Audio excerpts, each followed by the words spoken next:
Did you know that millions of Americans are cutting back on essentials? All because they don't have this. They don't have money.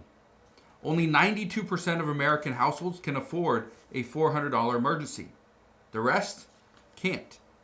But good news is 40% of households can cover a $1,000 emergency.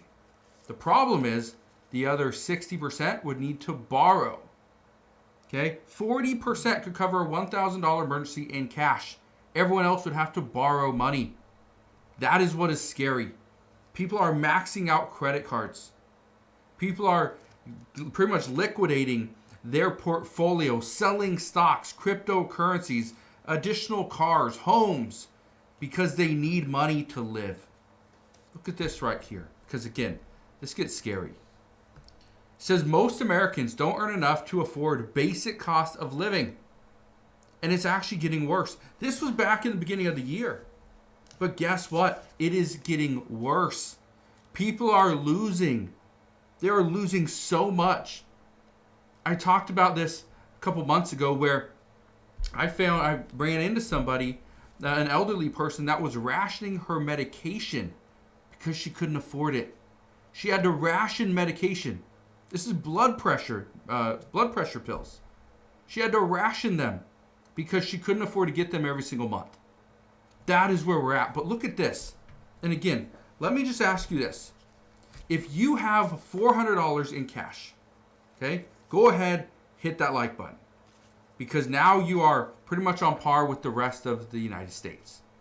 But if you have at least $1,000 in your bank account, in cash, go ahead, hit that like button and comment down below. Comment $1,000. I'm curious, how many people actually have $1,000 that they can use for an emergency? Whether it's to pay for a car payment, put food on the table, pay for your utility bills. The list of essentials goes on and on. Listen to this though. Again, this is crazy. I just got the eviction notice. I thankfully was able to talk to my property manager as he was taping it to my door after I put my kids to sleep. And apparently there's a city program that might be able to help. But I just looked and it's 6 weeks backed up. Want to just say something really quick. There are programs out there to help you with rental assistance. So many different programs. Unfortunately, there is most likely a wait. She just said it's 6 weeks backed up. Now, if this is the case and you are struggling, having a place to live, whether it's you rent a home, right? You're in a condo, a mobile home park, whatever it may be, or you rent a room, you have your own mortgage, doesn't matter. But there's assistance programs out there. But you need to reach out to whoever you're paying. Reach out to your landlord. Reach out to the lender and let them know, hey, I'm struggling. Can I get a little bit of help here? I'm signed up for this program. I'm going to do this, going to do that. I'll pay you a little bit here. Please don't kick me out. Please don't foreclose on my home. Okay? Just do things like that because, again, it will help. Look at this one, though.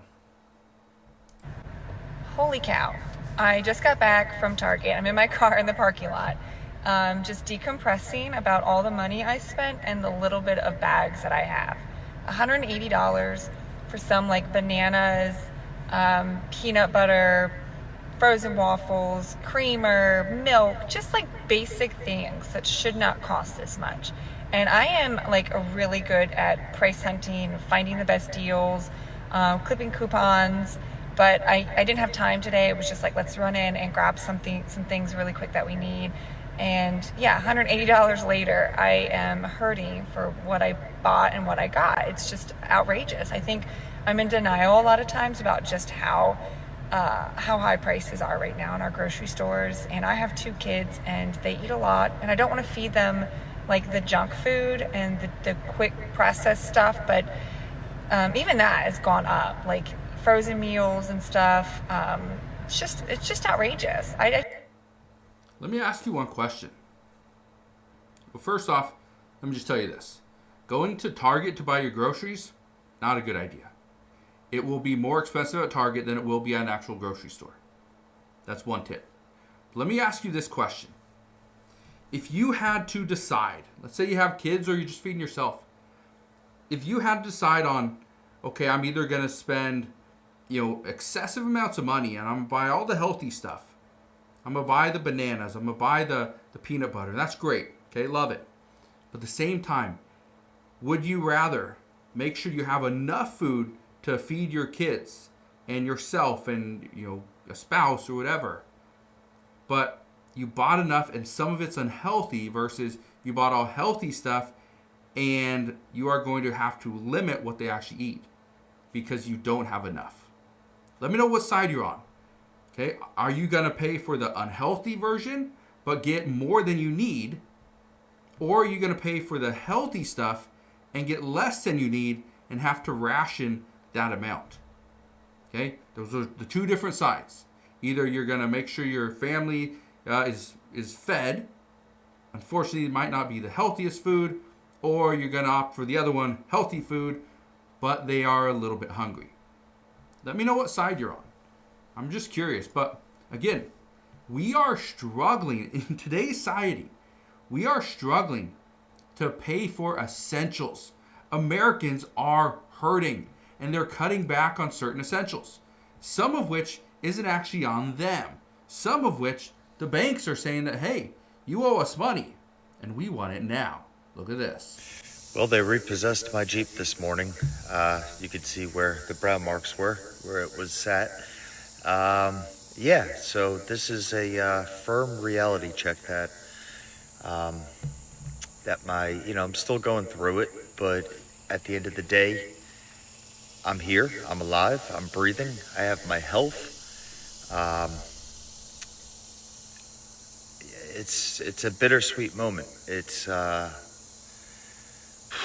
I don't really have words right now besides it's a new chapter, and it's up to me to create this new chapter of my life. It's time that we stop looking back and we start pushing forward. Yeah. People are losing their cars. And some of which it's a voluntary repossession where they're actually calling the banks, calling the lenders and saying, hey, I have this Jeep here and I can continue to drive it, but I haven't been able to pay insurance. And well, I'm not going to be able to pay you for probably the next couple of months because I lost my job. Guess what's going to happen? The bank is going to likely wait and make sure that you're telling the truth, and that you can't make a payment. And then they're going to come back and try to get the asset, the car. And they'll go and auction it off, try to sell it for whatever they can get out of it. Hopefully it pays off your note, and then they'll be done with you. If not, chances are you're going to have to pay the remaining balance. But this is what's very interesting. There are families out there, and let me know if you're one of these as well. There are households out there that have 2 or 3 car payments. One car payment for the car for the husband, $500. Another car payment for the wife, the spouse, and well, that one's $620. And then maybe you got another one for one of the kids. But you think about it, you're spending $1,000, $1,500 on car payments. What about the insurance? What about the maintenance? What about the fuel? Okay, what about the registration every single year? Have you added any of that up? Most people don't. And this is why many people get screwed over, because they calculate the cost of the actual payment, but they never factor in maintenance, fuel, or the big one, insurance. That one's screwing over many people. But that again is a vehicle, a necessity. Is that something that's essential to your life? For some, yes, it is, because you can't get around any other way. But there's another thing, not just food, not just shelter, not just a car. What about utilities? This is what most people don't know, and many people are falling behind. Some people are even getting their their utilities shut off, all because they can't afford them. Listen to this though. Did you know that the companies that provide your electricity see massive earnings when their customers suffer? I'm Sayla Goodson-Bell, and I'm an energy justice campaigner with the Center for Biological Diversity. Last week, we released our Powerless in the United States report, which investigated the exploitative and harmful behavior of 6 major utility companies: Georgia Power, Pacific Gas and Electric, DTE, Duke, Ameren Corporation, and Arizona Public Service. Since 2022, these utilities have punished their customers for falling behind on their bills by collectively shutting off their power more than 2 million times. Meanwhile, they raked in $27 billion in profits for their executives and shareholders. Without electricity, families can't keep their homes warm or cool. They can't keep food or medicine refrigerated or operate medical equipment like dialysis machines. Power shutoffs and other harmful utility practices trap customers, especially those who are Black, brown, and low income, in a violent web of poverty and climate chaos. Trump's federal government will only compound these hardships, so it's up to cities, states, and municipalities to remedy these wrongs and start building an affordable and just energy system. Exactly what he said, that it's up to the cities, the counties, the states. That's what the Trump administration has been trying to do. Trying to take all the responsibility away from the federal government and give it back to the states. Because again, if the federal government dictates everything, and it might work for certain cities, certain states, but for the vast majority of Americans, they don't need certain programs. They just need others. They don't need certain things happening in their state, their city, their county, like what would happen in Washington, D.C. Okay? What happens on the East Coast doesn't always happen on the West Coast, and vice versa. That's the reason why the Trump administration is trying to put more responsibility over to the states. That and the fact that it would actually take some of the burden off the federal government and put more of the responsibility, but also the financial burden on those states as well. But again, we are seeing utility bills get shut off, or utilities shut off because you can't pay your bill. Listen to this. So somebody wrote to me. This person wrote to me and says this, and I quote, "I know people are hurting more than me, but I wanted to share what my family has gone through. We don't waste money, but lately we are barely getting by. My family of 4 takes showers every other day to try to conserve water. We all gather in one room to watch television in order to keep costs down on electricity. And now my worry is that this year will be cold.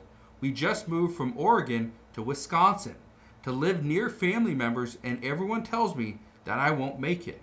I'm just scared of what I got my family into." The winter in Wisconsin is going to be much more cold than in Oregon, depending on where you're going to live. But in most cases, it's going to be colder. That's going to be tough. But listen to what this person had to say. This person wrote and says this, I quote, "My wife, 2 teenage kids, and myself all share one car. But that is all we can afford. My 17-year-old drives my wife and I to work before going back home to grab my daughter to take them both to school. But at this time, with everything being so expensive, we can't afford a second or even a third car." Makes sense. And then this person writes, and I quote, "My family cut back on so much these past few months. We didn't go on any vacations this summer, we didn't buy new school clothes for the kids, and we rationed our food. Things got so bad that I traded construction work for a food credit at the grocery store." Now here's what I find is interesting. I have talked to many people. People write comments, I get thousands of comments here on the channel every single day. But some of the people that write in, whether it's through email, on social media, or right here in the comment section, there's been many people that have simply said that they're rationing their food. And they are pretty much trading. Okay? They're using a barter system in their community to get the things that they need. One guy told me that he planted potatoes. He has a little potato patch in his on his property, and he takes those potatoes and he barters, and he trades some potatoes, and he'll go and get beef from a farmer, from a rancher. Perfect. That's great. I don't know how many pounds of potatoes you're trading in to get beef, but again, that's a great idea. Right now that Americans are struggling and cutting back on essentials, this is the way to go. I know somebody that personally, that she makes her own toothpaste, makes her own soap, makes her own shampoos. Now she's probably not getting the Pantene or maybe not that same, cent, but again, she makes everything. She makes it all herself to save money. And again, she sells it. Maybe she's using the barter system as well, but she sells it at a local farmer's market. So again, these are things you can do just to ensure that you don't have to go without electricity, go without food, go without a home. Make sure you have everything that you need just to live. So, if you have any questions whatsoever, please ask your questions down in the comment section below. But again, thank you guys for watching. Consider subscribing, and I'll see you guys on the next one.